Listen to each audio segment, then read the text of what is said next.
Right. Let's go. Right, so I'm Dr. Goodnick and Rabbi East Melbourne Shaw and chaplain in the Australian Defence Force. So very exciting, but not what I'm here to talk about today. We have been at the Shul doing a course called Judaism Decoded, the origins and evolution of Jewish tradition, and that's the JLI course, the most recent one. And we're in the middle of doing it. We're 3 lessons in. I'm not going to tell you the course. You got to pay for that. $100 a course. But I will tell you an epiphany that occurred to us last night, and I thought I'd share it with you and see what you think. Would any of you appreciate if God came to you and took all the blurriness and confusion and doubt out of your existence by just showing up to you one day and saying, "Here I am"? Would that suit you? Would that suit your purposes? I met a guy who said, "I'm religious today because I was having a discussion and a debate at university, and I said, if there is a God, all the lights will go out." And all the lights went out at that moment. What? There was a blackout. And little things like that. That's amazing. Yeah, well, no, it's not. Shut up, it's amazing. That's the thing. So I was thinking about this, and I was thinking, it was easy for Abraham to be a believer because God just spoke to him. I mean, where's the question mark in your observance there if God is speaking to you? So God can tell you to do anything pretty much. Not knocking Abraham. Did some good stuff in his time. But I'm just saying, where is the doubt? Where is the challenge if God is telling you? So obviously God told him to do some pretty severe things, but I think if I was in Abraham's shoes, I probably would have followed suit. That's hard to say. Moshe Rabbeinu, same thing, conversing with God regularly, getting frustrated at the Jewish people, challenged by some of the obstacles that were in his way, but ultimately conversing with God face to face. How difficult could it be to be a good Jew? For us, I don't know if anybody here is confronting God on a regular basis or encountering God on a regular basis, or even encountering miracles. All you need is like an unimpeachable miracle. For some reason, every time you hear a miracle about a Hasidic Rebbe or something like that, you get counted with probably about 10 stories where a miracle didn't happen. And sadly, the person had tragically passed away at a young age, whatever it is. And so you think none of this is kind of rock solid evidence. The doubt never really fully gets resolved. And so we live our lives in a state of doubt, wondering what's going to be, and all the best plans. I visit a lot of sick people, and sometimes I'll tell them, when you're done and you go up there, come in a dream and tell me what's going on. Confirm with me that I'm not wasting my time. No, it's part of the candid nature of discussion when you talk to people through the Kubler-Ross model of 5 stages of grief. So anyways, once they've accepted that they're on their way out of this world and you're journeying alongside with them, they're quite open to discussing things like burial versus cremation. And then sometimes you'll ask them, if you make them to promise you. What's that? If you make them to promise you, may get it. If I make them to promise, yeah, I'll get it? Yeah. I hope. So far not. If they make a vow, yeah, you cannot leave the one. Yeah, I don't want to really trap them that badly, like cause them to become dibbooks or roaming souls. But look, the point is, it would be nice. They will have to come. It's one night, one dream. This is and you hear stories about people showing up in dreams all the time. I mean, there's a very famous Hasidic story of 2 close friends, and they made a pact that when one of them, whoever passed away first, will visit the other in a dream and tell them exactly what's going on in the world of truth. And what happened was that that happened.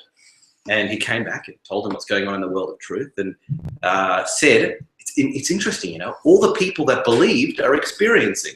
All the people that didn't believe aren't experiencing. So everyone thinks they're right. Essentially, he was giving an explanation to the Jewish concept of Gan Eden, which is pretty much the way we live our lives here is mirrored in the world to come, just on a kind of an inverse spirituality, but it's mirrored. So those people that are spiritual here are experiencing spirituality there, and those people that aren't. But anyways, back to the issue at hand. So I thought it would be nice to resolve this, and then I thought maybe it's not nice to resolve it. Then we started talking about the levels of Judaism. So as you all know, you're able to respond. This is like a Dalmash Tosha thing. You're able to respond to a reform person, or a ultra-Orthodox Bet Shemesh Jew that throws stones at you for not wearing, your sleeves all the way to your wrist, or ideally beyond your wrist, and just have a little hole for your fingers. That's how tznius they want you to be. So and they'll throw, and they unite in an ironic unity with Reform Judaism. That also doesn't know the difference between the levels of Judaism. That tznius is one level of Judaism. Those forms of tznius might even come under the area called custom. But as you move up from custom, you have takonos and gezeros, or legislated Judaism. Then you move up, you have Judaism which is derived from sources in the Torah. And then you have the received tradition, which is what Moshe passed on, and we all pass on verbatim, like tefillin have to be black. And then we have stuff that's actually written in the Torah. So as everybody knows, as we derive and as we legislate and as we have customs, Judaism becomes very broad and very colorful. Yemenites might do one thing. Chabad Hasidim might do a different thing. Litvish might do a different thing. I mean, look at Tisha B'Av coming up. Everybody's got so many different legislations, takonos and gezeros, and different communities have different customs. So as you go down, it doesn't mean it's less important. In some ways, it's more important. But as you go down the spectrum of Jewish tradition and Jewish teaching, you do get, a lot of diversity and a lot of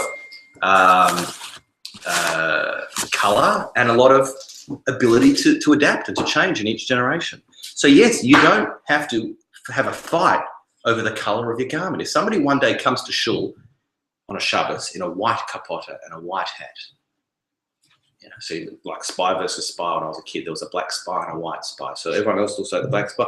It's not a big deal. It's really not a big deal. Somebody starts to wear, Eliezer Kornhauser wears a grey hat sometimes quietly. Okay, so you can wear different color. The Rebbe used to wear different. It's not a big deal. Different shades. It's no dramas. The point is that it's all custom. Now, custom's important, and it says al titosh Torah simechod, don't neglect customs and minhag avoseno Torah, but it is still custom. It is adaptable and it changes and it can be circular. I'll give you. Think of one custom, or even not even a custom, one level up, a takana or a gezerah that's no longer relevant today. Well, a lot of things associated with Beis Hamikdash. Beis Hamikdash is actually biblical, but within the biblical tradition, it says when the circumstances don't exist for a Beis Hamikdash, then a bunch of those mitzvahs don't apply. But just go down a level and talk about yeah? I have another question. May I? Well, first I'll answer mine and then we'll answer yours within that order. So I'm thinking of Chalav Yisrael, right? Chalav Yisrael was a takana. It was a takana that every single Jew kept. Really? Pardon? Really? Yeah, it was a gezerah or a takana. All takanas and gezeros were there to either protect society from messing up or protecting Judaism from being messed up. In the case of Chalav Yisrael, it was simply put, the milk is not reliable when it comes from a non-Jewish farm because they might mix in other stuff, as they do even today. They kind of squish in other stuff to sell the milk. They might squish in other stuff that's not kosher milk. Nowadays, it's just water or permeate or whatever it's called. Anyways, and so they decided that any milk that is milked in a non-Jewish environment, in a non-Jewish farm without a Jewish person watching it, is going to be a gezerah not to consume it. It's going to become part of non-kosher. The same way we don't eat chicken and milk together, which is the gezerah from the rabbis, because chicken can be confused with milk. So we made a fence, no chicken. Same thing, any milk from a non-Jewish farm. Then it came a time that gezerah was obviated. That gezerah was no longer relevant because all milk was being produced in factories that were being carefully watched and regulated by government. And so Chalav Yisrael no longer was a gezerah. Instead, Chalav Yisrael became a tradition or a custom that we keep because we believe that there's a spirituality to it, something that came out of, but don't get confused, it's not a gezerah anymore, but it is a custom, and a very strong custom that a lot of Hasidic groups and even Litvish groups now adhere to and keep. I'll give you an example. The same thing applies to bread baked in a non-kosher bakery or a non-Jewish bakery. The same thing applies to many laws that were made as gezerahs to protect society or to protect the religion. And there were various reasons for them. Then Daniel, the prophet Daniel, came along and said, I'm going to make the same din for oil. All oil that is made in, what's an oil company? Whatever. What? Carbon. Yeah, but all oil that is made in a non-kosher oil refinery is also going to be non-kosher as a gzera. But the people didn't accept it. And the rule of gzera is if the people don't accept it, it's not a gzera. Gzera is a very power of the people. Yep. So anyways, what I'm trying to tell you is that gzeras are flexible and they do adapt. Judaism is very adaptable. People are making new gzeras and takonas today. Does anybody know of a takona that's made in the last few years, maybe the last 2 decades? I'll tell you one. The Gera Rebbe came out, and so the problem is we don't have a very centralized Jewish people today, so you can only make a takona gzera for your community. So the Gera Rebbe came out and said all weddings need to be at a certain standard and a certain base, and that's it. You don't go beyond that because people are bankrupting themselves and impacting the couple by making exorbitant and ridiculously sized weddings. So he made a takona or a gzera, and it stuck. Good. Just in those crowds? Just in his krazen, in his group, the Gera Hasidim. And it might only even be limited to the Gera Hasidim in Eretz Yisrael. So anyways, that is an example of a modern day gzera takana. It's fantastic. Judaism is very flexible. People don't realize that yesterday we're wearing black hats, today we're wearing white hats. It's not a bad thing to keep wearing the black because it shows on other spiritual ideals like not being too swayed by modern garbadine and garments that people wear and fashions and so on. But ultimately, that's not where Judaism, so to speak, is at its epicenter. Its epicenter is around the Torah law, and then it kind of goes out in concentric circles around until we have a very, very a Judaism that can kind of centered around a center point, which is the Torah, which is the received oral and written law that we got from Moshe. And then it shows a lot of adaptability in different parts of the world. It's like a clock, it's got a center point, and then in parts of the world, in Yemenite, their Pesach Seder, have you ever been to a Sephardi Pesach Seder? Do you know how it starts off? They take the same plate and start hovering it around people's head, singing. I've been inspired in English. Yeah, or maybe that's exactly the point. Maybe there's various traditions. Definitely Moroccans do it. Yeah, they sing a song, and then at the end they sing Shir HaShirim. You'd be completely, and then half of them are eating rice and bagels, no, not bagels, rice, and all that. There's a lot of diversity. So what you're seeing is, in fact, if you look at a typical Pesach Seder, you'd be astounded that what your biblical law is, what your custom, or go to a wedding. I mean, the ring going onto the bride's finger, it's just a custom. It's a custom to have a ring. You have to give something of value. That's Minat Torah. That's a derived law from the Torah. But anyways, all I'm saying is there's this lovely. What was your question? I kind of tend to disagree with your last sentence. I'm so sorry. Oh, no problem. Which sentence?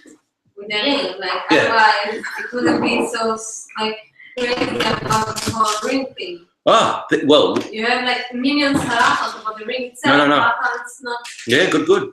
So the ring itself is not where the kind of the emphasis is.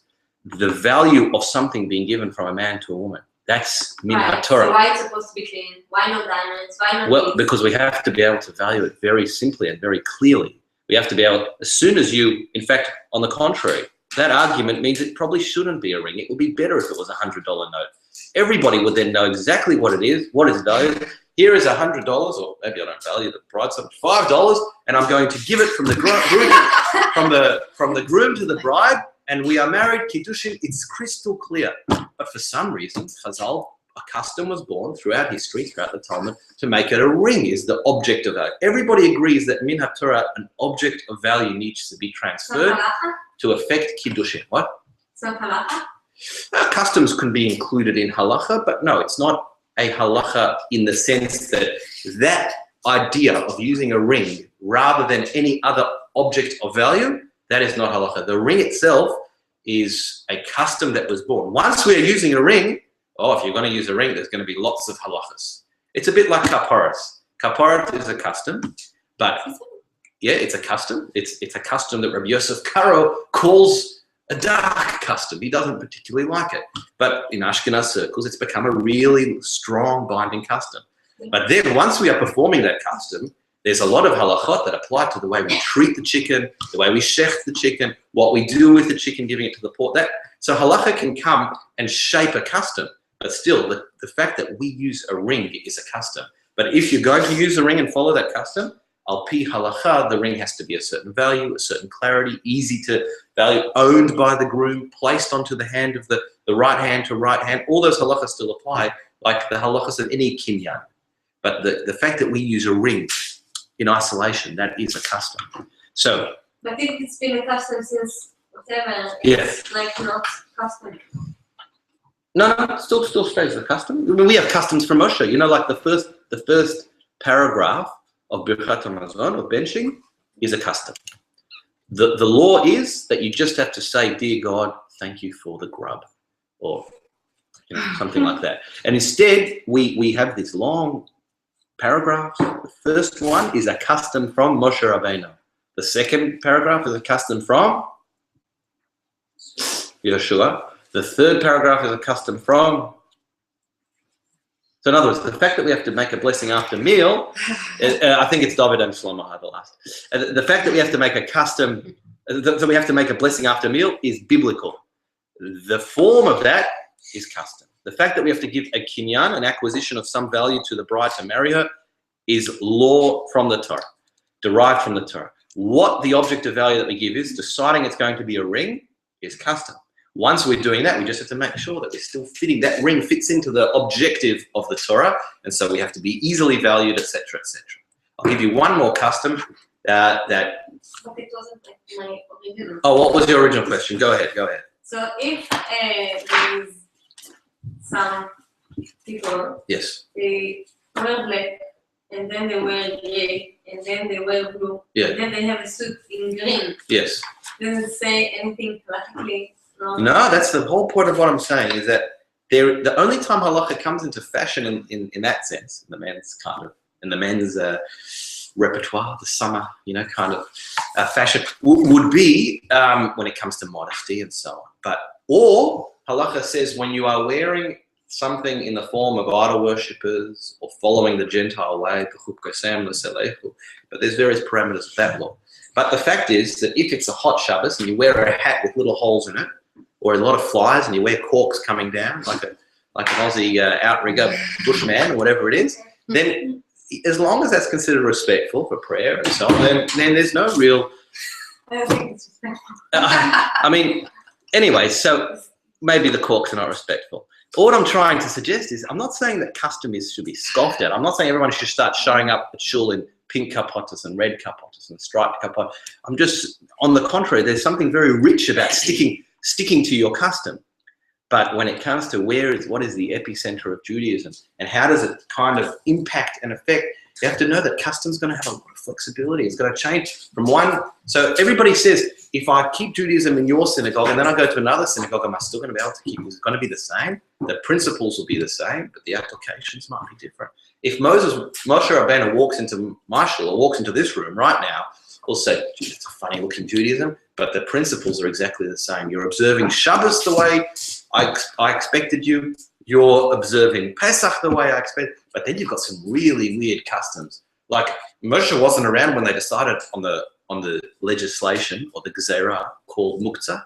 He wasn't. That was after his time.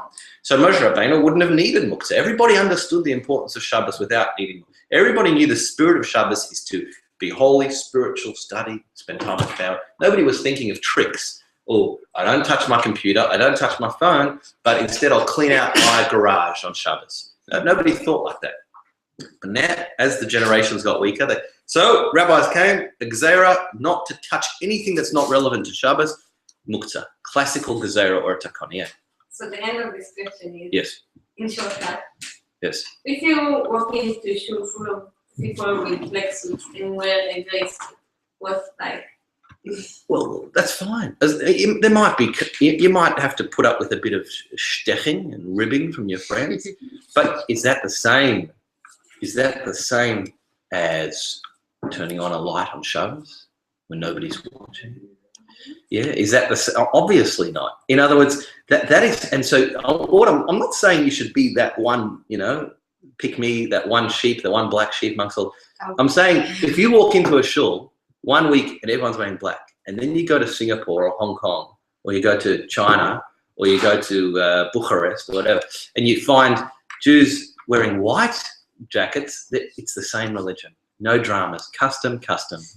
That's all. Custom can be all the 12 directions of the clock, or all the 12 and it doesn't matter as long as the epicenter is pure and protected. So what happens? The ultra Hasidim in Bet Shemesh are throwing stones at people that wear a white jacket because they don't understand. One is custom, one is law, one is Torah law, one is derived Torah law. How do you say that they don't understand? They probably do understand. They don't appreciate, or they're not internalizing it. The Reform people will say, look at you Jews. Last 2 generations ago, you're wearing furry hats. You know, till the Lubavitcher Rebbe, all the Hasidic Rebbes wore furry hats, stramos, or spotted, whatever they're called. The Frierdiker Rebbe did. Suddenly the Rebbe's wearing a hat like that. What's going on? Judaism changed. You see, even your own grand rabbi, Rabbi Schneerson, changed his discipline, and suddenly he's wearing a different type of a hat. Therefore, we don't have to keep Shabbos anymore. No, hang on. Shabbos is part of that category of unchanging principles that exist there. Judaism doesn't. So even if you find a community that says, we do not do kapparos, it's a disgusting ritual. We are like Rabbi Yosef Karo that says kapparos is witchcraft. I think that's what he said. It's Did he really say something like that. It's always the left-wing animal liberationists pull out that quote all the time. Yeah. Hard to know if it's anyway. So we think it's a horrible idea. And you go to a community of animal lib guys that are doing kapparos with money. No dramas. That is not eroding the epicenter of our tradition. So the rule is Stramos can change, Shabbos doesn't change. Eating rice on Pesach can change from community to community. Eating matzah on Pesach doesn't change in any community. So you have a order of disciplines in Judaism that starts from God's given law, which is written in the Torah, to God's given law, which is preserved orally through our tradition, through the laws that we were able to work out from God's law, which is called Torah Halacha LaMoshe Sinai, which is called Pirushim that we came up with through the principles that God gave us. And then we have Takonos and Gzeros, then we have custom. Beautiful. That's all I wanted to tell you today. Now, going back to my question at the beginning. My question at the beginning was, how does this work? Why can't God just spoon-feed his existence to me? Now, you should be starting to get the point of this whole story. And that is that there is human being, God and human being. 2 different worlds, 2 different infinite, finite, 2 completely different entities. We are going to have a relationship with God through following his instruction that he gives us and relating to him as the creator of the world. It's really quite a simple mission we have in this world. The problem is we are so far, he is so high, we are so low, we are on earth, he is in heaven, etc., etc. How are we going to bridge this gap? There's 2 options, and I'll employ an analogy. The analogy is of a teacher and a student. They always do that in Chassidus, right? The teacher and the student. The teacher is so brilliant, the student is so dumb. So the teacher, not in this case, but in other cases. And so there is such a gulf between them. It's got to be the greatest gulf that you can imagine. Otherwise, it's not close to the analogy of Hashem and us. And what are the 2 options to convey the power of education and the message to the student? Option number, here we go. The student's sitting there. He's got a question in front of him. What is X? You know, they always did a triangle. What is X? So, or when we did smicha, it was like a fleishig spoon is used to stir your coffee. What is the din of the coffee? What is the din of the spoon? What is the din of the cup? What is the din of your mouth? What is the din? So they always ask that. So you have a question in front of you, and you are trying to decipher what is going on. So the teacher has a number of options. He can say, this guy's too far gone. He's a loser. He'll never understand, and walk away. So no relationship. Leave it up to the student to try and wrestle with the divine and try and come up, I wonder if there's a God. Maybe there is, maybe there isn't. You go to an ashram in Taiwan, and you go to a Buddhist monastery, and you try all different types of things because you are lost in the world of finite thinking. You have no guide from God on how to discover the answer to this question. So you stumble around in the dark because the teacher has abandoned you. He's given up on the possibility of you ever understanding. That's one option. Leave it all up to the person to try and wrestle their way out of this issue. That would be akin to a maths teacher coming in and saying, what is X? Work it out for yourself. Trial and error. You'll get there eventually, maybe. And then the other option is that the teacher says, right, you're such a simpleton. I'm going to give you the answer. We do this to our kids all the time. We don't make them problem solve. We don't let them work out what to do. We just feed them an answer. We just feed them the answer. Do up your shoelaces, put on your shoes, take your school bag, go to school. Instead, it would be nice if a parent said, I can't do this because I've got short, you're short on temper and time and everything. And you just say, you just tell them what to do and you yell at them and you make it. Or you can say, what do we need to do in order to get ready for school? All right. And eventually it reaches the point where you just say, get ready for school. And they understand shoes, school clothes, school bag, lunch. Before you know it, they're even making their own lunch. So there you have a whole kind of evolution of growth and development of that student. So what we're talking about is a completely different thing.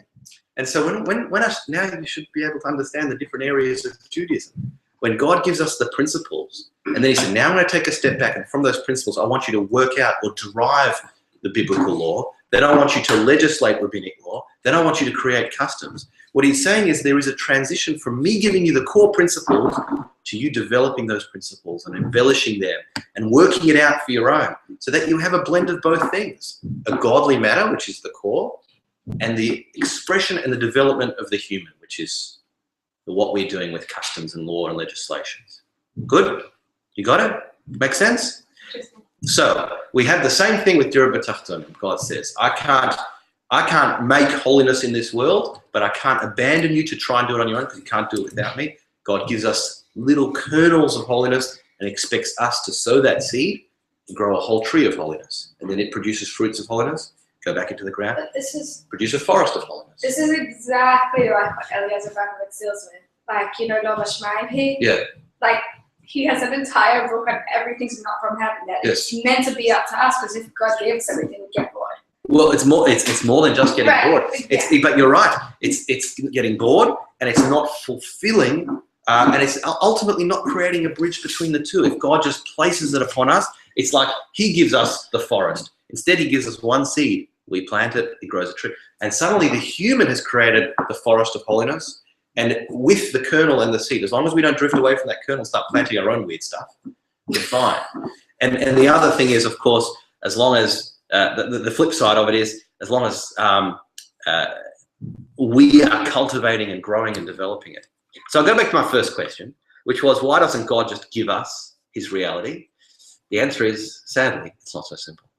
It's not the way of the system that God has created in Torah, in Dira B'Tachtonim, in all the concepts and themes that we have in Judaism, that things just get given to us on a silver platter. In fact, it's embarrassing. It's called the bread of embarrassment when you get something given to you in a silver. Instead, what we're given is a kernel, a hint, a clue that there might be a God, and you can look around and see a perfect design in creation or something like that. Now work on that yourself. Now struggle with that. In the course of struggle, you will find things that push against, because that's what struggle is. It's a battle between a forward and a backward motion slider. So you'll find things against that challenge you and struggle and really make it difficult. But ultimately, you can put the clues together, and before you know it, you have a reality of God and a relationship with God that isn't defined by your own finite, made-up shtusim, and isn't handed over to you on a silver platter like God appearing to you and all the lights going off all of a sudden. If there is a God, the lights will go off. Well, what can you do? The point is, it's exactly the point. We're here to work, and we're here to toil and uncover and discover until eventually we find a beautiful blend between human discovery and God revelation. And between the two, we're happily ever after question. It creates so much machlokes, unclarity, and unclarity, and it can also people get misguided, and we've seen through history. Yes. But that's the best thing about machlokes. That's exactly like the principle of machlokes, is that there's these two different answers, and you haven't come to a conclusion. But the fact is, there are these two different answers, and so many ways to interpret Torah. Yeah. And machlokes, people get frustrated. Like, so when you're learning Gemara, like, people get so frustrated. What's the answer? What's the answer? What's the answer? Yeah. Does it have an answer? No, not even that. Most of the time, no. But the point isn't finding the answer. The point is trying to figure out what it's trying to tell you. Yeah. The point is it creates division amongst Jews. Oh yeah, for sure. That's all part of the all these challenges: division amongst Jews, egotistical Jews, rabbis that abuse their power, all these types of all these type of things are are part of the thrust and toing and froing of the challenges of this finite world and trying to bridge it. It just wouldn't be the same if it wasn't there. It would be like saying, oh, I wish I could be the world record holder of a marathon, achieve all the greatness associated with that, the gold medals, the adulation, whatever, but just put in the amount of effort that it takes me to walk from here to 7-Eleven. It just sadly, it's not the reality that God was looking to create in a world where achievement is rewarded, effort is rewarded, overcoming challenge is rewarded. And the only question you can ask in all this is maybe God could have made the same feeling of satisfaction around things that are given to us as a gift without having to put in the effort, because after all, God created the nature. But anyways, we'll go into that another time.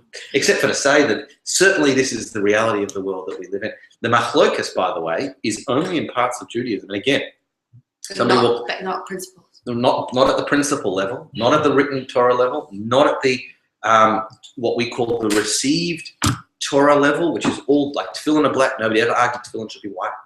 Any halacha Moshe Messiah, there's heaps of versus custom. Well, yes. And I once heard a guy. I was in Los Angeles in the yeshiva, and one of the students said, "This one Pesach, we should all keep the same customs universally, and that would be great unity amongst the Jewish people." And the rabbi absolutely lost it. Shouldn't have lost it. We're all challenged by it. He said that is the stupidest thing I've ever. But he should have explained it. He should have said the reason why it's a stupid is precisely because of the nature of Judaism, the way it's able to branch out and show that flexibility on the lower levels, on the pendulum, the end of the pendulum, at the lower levels, and is precisely what makes it so rich. It's precisely what gives it the human touch. Human involvement in Torah, when we become creators of Torah, look, it says minhag avosenu Torah, which means that your mother could have started a minhag that she always covers the challah with a certain type of challah cover. Okay, that became your family minhag. And it became a minhag with a reason. It became Torah in your family. You know that your mother now became a part of Torah, a conveyor of Torah. The only thing a minhag can't do is if it goes against halacha. So I'll give you one little curveball. Think of the reason why Yom HaShoah at the end of Nisan wasn't accepted, because there was a belief that having a day of mourning in the month of Nisan was against halacha. We don't even, at a funeral, we don't even make a hesped in the month of Nisan. So we're going to now make an entire day dedicated to the death of 6 million Jews. And we're going to light candles and go and rob at Blackwood Hall and hear Holocaust survivors and all the rest of it on a day of Nisan that we're not even allowed to hesped. We don't even say tachanun. So when there is, or another one is mourners. They don't like to tear their clothes. A lot of mourners have fancy clothes, Dior or whatever they're called, fancy clothes. They don't want to tear it, so they put a black ribbon. Once you go against halacha, custom won't bind. It's just shlusim. It's not where Torah left you room to innovate on your own. So I'm being recorded. I just get around. Anyway, so we are left to innovate. We are left to innovate in certain areas. God creates a window and says, "This is where I want you to develop the teaching. I'm not going to spoon feed you your entire Judaism. I want you to develop your own Judaism." So Judaism becomes a very people-oriented religion and a people-developed religion, but the principles, the core, the beginning of it, the rules and the basis of it starts as a gift from God, so to speak. And that is the brilliant balance that exists in Torah and exists in the world exactly the same way. So sadly, most of you are going to go through your life never having a decisive moment. I mean, I've met people that have, by the way, like the guy with the light, never having a decisive moment where you can point with your finger like the splitting of the sea and say, "Ha ha, God is right there." But you never know. Through the living and challenging and growing, you will hopefully get to a point where every single moment of your day, you'll be able to point with your finger and say, "Aha, God is right there."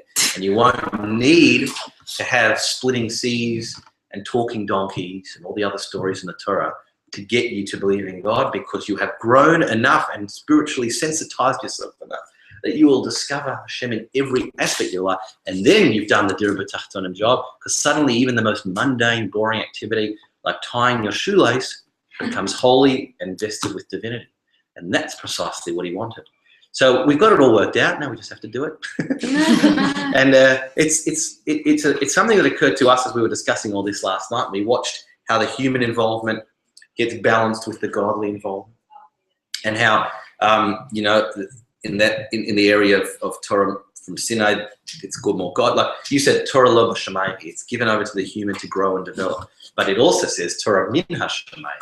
The principles come from heaven, but they don't remain in heaven. They get given to us.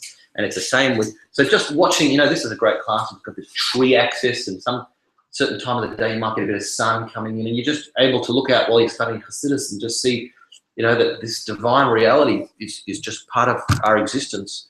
But we just need to sensitize ourselves. And when we do, we're responding to precisely the challenge that God wanted of us in this world. And that's what we came to the conclusion last night. It's a real pity I'm only 3 classes in, because it was a great way to leave it on. But we've still another 3 classes to go. By the way, we did an activity. We looked at the entire Pesach Seder and we listed all the things. And because we had been studying for the last 3 weeks for 90 minutes each class, about the different categories of Judaism. So we went through. So we looked at something like dipping vegetable in salt water at the Pesach Seder is a what? Custom. Well, it's a bit more than a custom. It actually, because it became a symbol, so it became a takana. Something like eating an egg at the Seder table is a custom. Something like eating a certain size of matzah is a Torah law. Well, we called it a received law. That's the category name we gave it. Telling the sons the story of the Exodus, the story of the 4 sons, is actually a derived law. So it's not written in the Torah that you are talking to 4 sons, but the Torah gave us 4 different forms of language. So we branched it off into the 4. But we derived that 4 types of language is to educate your children in 4 different types of ways. So anyways, we actually went through the whole thing, and they were really happy, the class, that they were able to have internalized what we have and know the differences. And then you open up the Forward newspaper, which is like kind of a left-wing liberal newspaper in New York, and you see an article saying, Orthodox claims to be the true carriers of the tradition. Yeah, really? Well, Yosef Karo wrote that doing kaporos is witchcraft. Do you know that? Everybody knows that. We all know that. And then, do you know that there was a time that Jews ate chicken and milk together? Judaism's changing. The Orthodox are also changing. The Orthodox have reinvented themselves to make it look like they're the true bearers of the tradition. But really, their tradition has changed heaps. I'll give you another example. Do you know that Jews in Russia wore shtreimels, and now Ashkenazi Jews just go to shul in a jacket and a thing? So you can see. So I showed this to my class, and they said, this guy is a journalist, he's a scholar of Judaism, and he isn't able to differentiate between wearing a shtreimel, kaporos, and what was the other example? Chicken and milk versus tefillin, Shabbos, kasher, basic kashrus like milk and meat itself. You've got to know the difference, purely because the Chazal had a rule that they're not allowed to add to the Torah. So there must be a difference between them. And the difference, obviously, by the way, is what's the difference?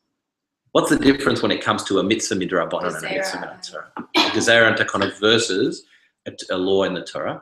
So the difference is It's like set out. Rabbanan is like how they interpret it. Right, but there's going to be that's certainly a difference, but different practical. Well, punishments, good, and doubt and sofek. Sofek de araisa, it says, and it can't be changed. Sofek de araisa l'chumra and sofek de rabbanon l'kula. So you have to know. And I'll give you a classic example. They always talk about kashrus when milk falls into meat. What's the din? Like I said before. So this actually once happened. That milk fell into chicken soup in my mother's fridge. I went to Tempo, bought milk. Tempo being kind of the half-hearted, kind of not exactly on the cutting edge of kind of the industry. They leave their lids a little bit loose sometimes. You can see sometimes they close it before they sell it to you. So they left it a bit loose.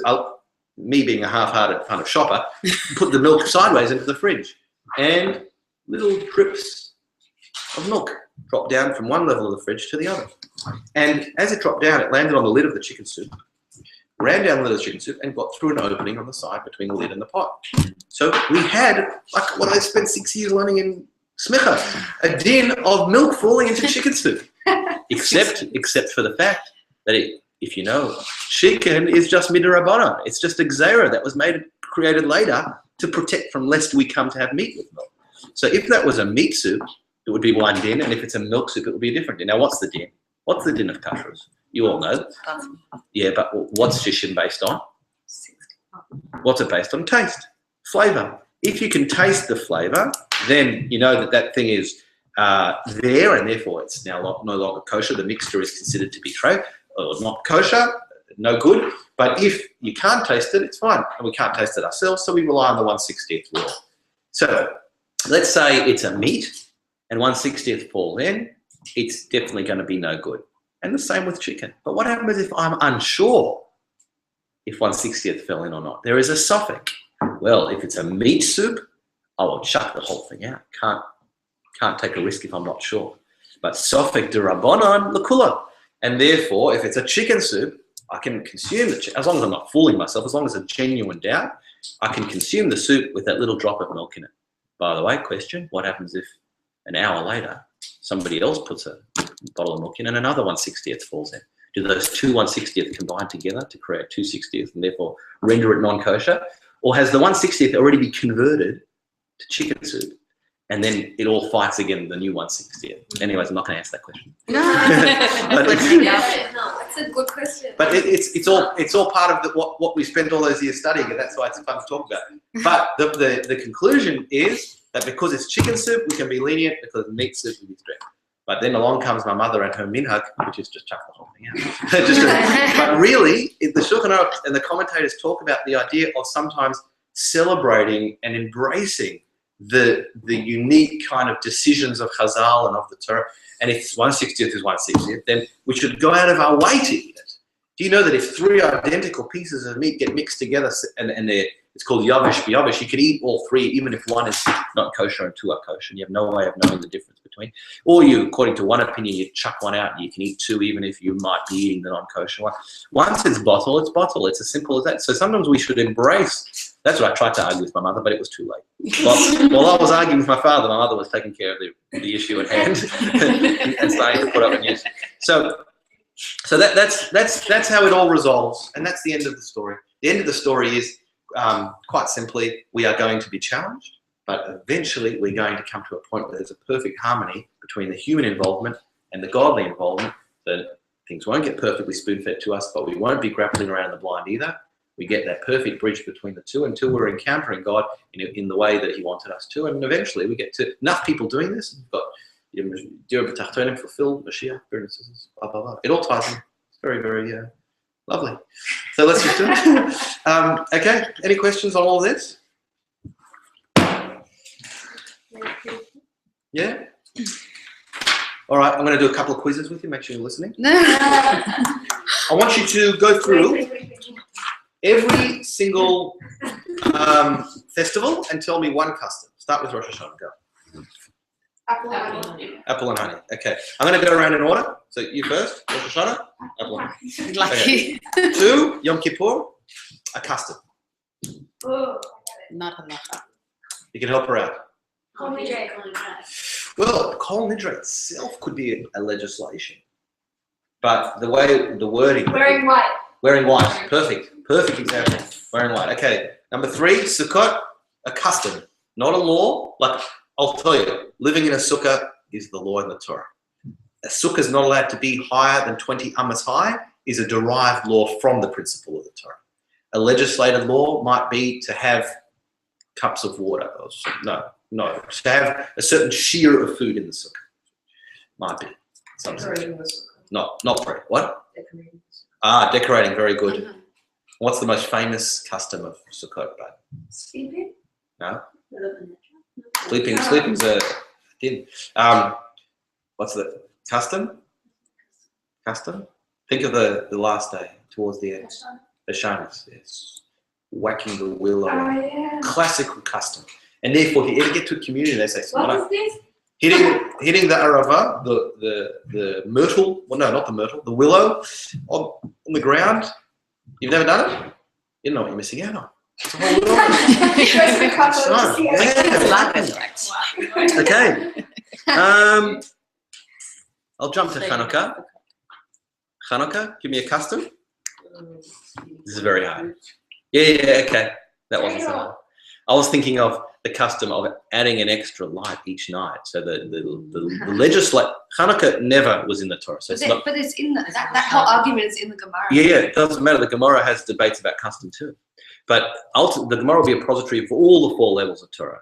Whereas Rambam actually breaks them into 5 levels. But all the 4 levels. So lighting a candle is legislated law. But how you light the candles, that you increase them each night is okay. Purim, what's a custom? Yeah, easy. Oh, by the way, there's more. Yeah, your question was good about Hanukkah. Okay, Passover, Pesach. Give me a really controversial custom about Pesach. Shmora, or not? I mean, yeah, Gebrach. Or What's rice? What's the other? Yeah, kidney. Okay, that's really a fun one, isn't it? And because you'll go to some people, they'll say it's completely unacceptable. You know, there's a bit of a bean or whatever, and then another person will come along and just say, we have rice. No big deal, you know. So that's a classic kind of pendulum of custom. Are you allowed to eat at someone's house that they have rice, but you don't eat the rice? Yeah, let's say. But speak to a rabbi in more detail. But yeah, I'll say. Shavuos. cheesecake. Yeah, dairy food is one of the great. What about learning all night? What's that? Learning all night? Yep, learning all night. Custom? Yeah, of course, yeah. Just in light is something else. Okay, now I'm going to test you on one more thing. Sorry, I'm running out of time. It doesn't matter. It's all part of the fun. Give me a law. Give me an example of a takana or a gzera. So no, don't talk to me about customs anymore. We're moving up the food chain. Give me an example of a takana or a gzera. Can you define takana? Yeah. Not A takana gzera is an enactment that was created by the rabbis at some point throughout history to either fix up society or to fix up religion. I'll start off you with one, and that is that when Jews were getting kidnapped by pirates and ransomed, that gzera was created that you're not allowed to pay more than what they would be sold for on the slave market as ransom. Otherwise, it encourages them to kidnap more Jews, especially. So that could tie into Gilad Shalit in modern day Israel, but let's not go down there. That's a separate topic for us. Yes, a sayag. That's a sayag la Torah. It's making a fence around the Torah because the Torah says you're not allowed to add to the Torah. You're not adding, you're just protecting. You're not building another floor of the building. You're creating a nice fence around the building to make sure funny people don't walk in. Yes, what? with He the got engaged. Who? He actually. No, he didn't. It was a hoax. It was a, What? He just has a girlfriend. He doesn't. It's not true. He didn't get engaged. He didn't get engaged. But he just got a ring from like her grandmother or his mom. Anyways, you just got hoaxed. See, even Yeah, I regarding that one, for example, I know you said you don't want to go into it. Yeah. Would a not Jew or whoever they swapped them for there not be as wouldn't even qualify for the amount of a Jew, money wise, or even what do you mean wouldn't qualify? like it's not the same amount. Oh, you're saying switching. Yeah. That could tie into it exactly. So in other words, 1 for 1, it Wouldn't even matter. In other words, yeah, you've got to. What they were doing is treating a Jew like a non-Jew, so that there wouldn't be a greater premium and therefore a greater desire to kidnap Jewish people and create further problems for the Isn't it Jewish if you're saving a Jewish life, it's like you save the whole world or Absolutely. any life. So then wouldn't you do anything? No, they wouldn't die most of the time. They would live, but they would in slavery. they would live in they'd be sold slave market. So, but all of that comes into it. It's a nice ethical discussion. Thought of like a Zera or takana, I don't know which one it is, for a man to not be able to marry more than one wife. Yes, very famous legislation. Is I'll it tell you a very takana? famous. Yes, it is. Is Xera like, electricity on Shabbos? No, that's a derived law of a principle in the Torah, like fire. But muktzah on Shabbos is. In other words, it's got to be something that has no link to a Torah law. It's a fresh protection of a Torah law. It's a fresh new thing that came. I'll give you an example. Amnon, the story of Amnon in Tanakh. So David HaMelech had Amnon, and who was the half sister? Tamar. And Amnon raped Tamar, and from that day on, David HaMelech and Avshalom killed Amnon. And from that day on, David HaMelech made a new gezerah. What? Yichud. Yichud not between a married person. Yichud is only a gezerah? Yichud is Yichud of a married person with either one being married is a midrabanan. It's derived from the Torah. It's higher than a gezerah. It's what I'd call a derived law. But a legislated law, gezerah takana, is Yichud of a single person, of a pnuya, because the Torah doesn't even outline kind of the isurim associated with pnuya. All the isurim are related to married people, but then they derive that those isurim also apply to non-married people, but that yichud existing between non-married people became a gezerah or a takana. But when we say that was because it was David HaMelech, the entire Judaism accepted. There was no splits in Judaism. The first split in Judaism happened when the 10 tribes were exiled. So there was no split in Judaism. So we've all communities have it, and it's fixed and it's rigid, the laws of Yichud. And that's why we do a Yichud room at the... So Gezerah and Takana have to apply to the whole nation? Or only No, Gezerah and Takana can sometimes apply only to segments of the nation. It depends what Judaism was like at the time that the Gezerah and Takana was made. Yeah, it was only the one woman thing was only In Ashkenaz, that's right.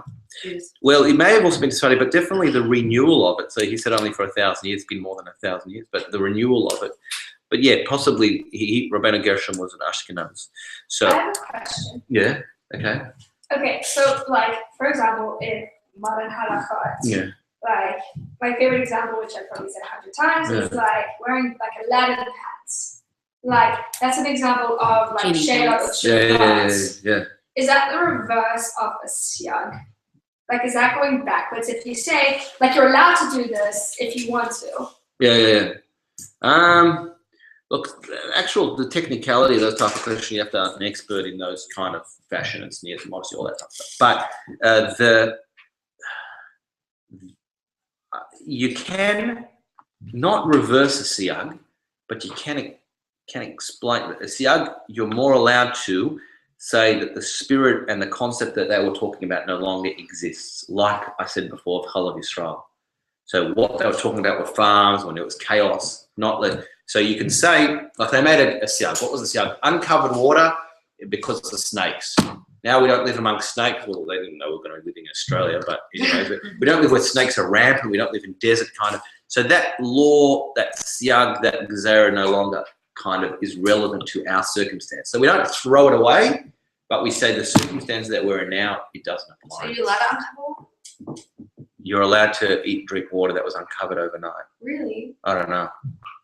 What do you I don't think so. I think you're not allowed to still do it. But it's not because of snakes. No. Spiritual Isn't reasons. it because of No, that's one of the classic examples of a takana that's no longer a takana. But maybe it's still kind of a bit like Chalav Yisrael. Once it came out, it's become established spiritually.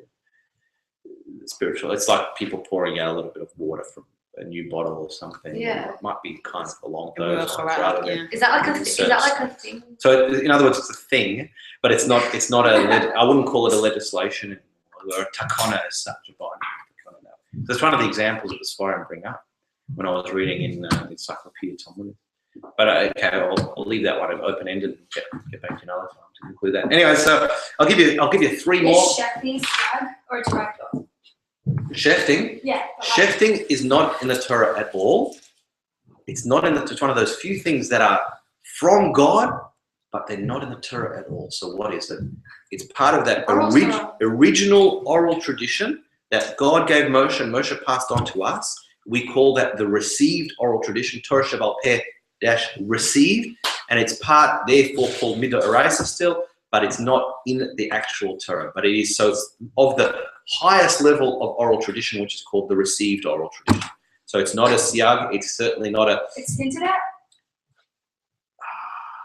No, the only thing it says. Or it's derived from. It's like forgot what it's called, but like when there's like. No, it's not derived. Asmachta. No, it's not even an asmachta. There's no asmachta for shchita. It is a pure, like a lot of the laws of tefillin, pure halacha measures. The only thing we do have is a beautiful allusion to the fact that the Torah is not a complete text on its own, that it had to have been given with an oral accompaniment. And what is that? Because it says, it says in Vayikra, if you ever want to eat meat, you shall slaughter it according to the way I have commanded you. And there is nowhere in the Torah at all where God commands us how to slaughter it. So it's a clear identification that there were other bodies of teachings that God had given Moshe that were not recorded in the Torah. And that is our oral tradition that we received from God to Moshe, to the Jewish people. So essentially, Moshe would say, I want you to write down, we're going to write down as our Torah text, for 7 days you shall sit in a sukkah. Now, let me explain it to you, fellas, but don't write this bit down, because we're not writing everything down. Because there's a reason for a system that we don't want to write. There's lots of good reasons why we don't write everything down. But so I'm going to explain to you now. The sukkah cannot be smaller than whatever, 4 by 4, 6 tefachim, whatever it is, height, zayin tefachim, 7, and you have to eat in the sukkah and you have to sleep in the sukkah. You don't, you're potter from sukkah if you're sick, and women are exempt from sukkah. And all these things he laid out to them as the received Torah. So they had a written text, one line, and a bunch of laws that surrounded that line that gave it a living. And all of a sudden, somebody started scratching their head and said, hang on, what about the size of the sukkah upwards? Or what about a sukkah on the back of a camel or on a ship? Or does a sukkah need a mezuzah? They started thinking of all these things. Wow, they were getting really creative. So they had to work that out on their own. That was the derived part of the oral tradition, where they looked at some of the principles that had been given to them in the earlier section of Torah and said, I can work it out. If that's the principle, that's how I work it out. And finally they came along and said, let's make a few minhagim or takonas around sukkah as well. So what's, maybe the minhag of lighting a Shabbos candles or something like that in the sukkah, etc. So anyway, I'll give you one more famous, actually you should give me one more famous takona or a gzera, a legislated part of Judaism. One more. It's a derived law. So the first night, and then it's derived beyond that. Okay. Hang on. I'm going to give you the 3 most controversial ones. Okay. The 3 big controversies. Once you resolve these, you've got no questions left. These are the big 3 controversies. Pruzbul. What? Pruzbul. Pruzbul. You know what Pruzbul is? The Torah says that every 7th year, all loans that you have given to somebody or you've taken somebody become null. And a Pruzbul was something it's called Tikkun Hadas. The religion was failing and society was getting ruined because of Judaism. How can Judaism ruin society? Well, it can if you're not doing it right. You're not doing it right. So Hillel came along and said, let's tweak it. I'm allowed to tweak it. God said, if it comes to an area of Judaism that needs fixing, you fix it. Rabbis, I'm giving you the role to fix. It says that clearly in the Torah. They will tell you what to do and you don't deviate from what they tell you. So he came along and he said, that din still, I can't change Torah. You're not allowed to change Torah. That din still applies. But I'll create a mechanism that takes you away from being within the kind of the gamut of that din, and you're now in a new space. And so he took us to a new space by causing our loans to go to base din via a pruzbul, and then you can now borrow money, find loans right before Shemitah, as you couldn't before, because of Hillel's pruzbul. So pruzbul is a mechanism that allows you not to fall into the category of being a lender to a borrower in a way that Shemitah would ruin the loan. That's one controversial one. It sounds like a loophole / workaround / dodgy kind of little thing. And that's why people get hung up over it. That's another famous legislation that sounds like a loophole, is that you're not allowed to charge a fellow Jew interest. You ask me for money because you're impoverished, and you ask me for money, I'll give you money. I'm not allowed to take interest from you. And then people couldn't do business properly. So they made something called a heter iska, where is a legislation that allows you to take interest from a fellow Jew within the context of business. And again, they're supporting the spirit of the law, they're supporting the spirit of Judaism. And they're allowed to do that as long as they don't cross out the law in Judaism. Instead, they just say, we'll take you from a personal situation to a business situation. In a business situation, the Torah wasn't talking about. So how do we take you into a business situation? By drawing up a type of document that makes it clear it's a business situation, not a personal situation. Those are 2 famous ones. The other 2 are more, that's it, I'll give you 2 famous ones. You said it with 3. I know, but I was thinking of something and then I realized I was thinking more of a custom. The two most controversial famous customs are kitnius and anyways, people like to get wrapped up, and kaparos. People like to get wrapped up about those 2. How can you do it? Blah, blah. It's so weird that Judaism can fluctuate like that. Is there an example of like one law that's out of Deraita that is like spoken about Derabanan, which is then discussed, and then a takana was made, and then Yes. Okay, so I'll give you Lo Savashel B'di B'Chalev Imo. Do not cook a kid in its mother's milk. That's the Torah word. The received law that came with it. So when Moshe explained that to the Jewish people, it says, "Do not cook a kid in its mother's milk. Do not cook milk." The received law was, "Do not cook any meat in any milk." Then they derived from that the Torah says that 3 times. Why would the Torah repeat it 3 times? It must be more than just cooking. It must be eating as well. So a derived law from the principle of the Torah was not to eat these things together. Then the rabbis came along and legislated. And they legislated and said, not just meat, but even chicken. So suddenly we have one line in the Torah that has worked its way through the system that even chicken and milk can't be consumed together. And then finally, the custom became that not only we don't eat them together, but we wait these tracts of time in between. We don't just bench and then go from flesh to milk, milk to flesh, but we wait 6 hours as our custom. There will be other customs. Wait 6 hours between meat and milk, and 1 hour between milk and meat, and that's the custom. And you'll notice when you go to the Danish community or whatever, that they're keeping a different amount of hours. That's beautiful. That's exactly the way Judaism was supposed to be. Flexible on the edges, centralized at its center, rigid at its center, and that creates creativity, the human involvement, the godly involvement. Everybody's happy. But when you start to, you're not going to find anybody saying, "Oh yes, in our custom of our Yemenite or Iraqi Jews, we come from Tashkent and we got these, we do the special dance at the wedding where they go, those dances." Anyways, and we also, by the way, we have meat. We have meat and milk as well, by the way, at the same wedding that they're doing the dancing. They're serving you, milchik ice cream with your schnitzel. Or, no, not forget chicken, meat, we're talking steak. So nobody, because there's no flexibility in that area. The flexibility comes as it grows out. So you get the gist. So that's a classic example of one text and works its way through all the systems. And that might not be chronological. In other words, it didn't always happen later in history. Some of the takonos and some of the customs were born right at Moshe Rabbeinu. Like Moshe Rabbeinu was the one who instituted Shiva for mourning and 7 days of joy for wedding. So some of these things aren't like kind of later in history, but they are later in the order of significance. Anyways, I think I've gone on long enough. 12:19 p.m. 20 minutes over time, but I started late. So I guess I can justify that. Very, very. No worries at all. It's been a pleasure, and we'll see you next time. Thank you. All right.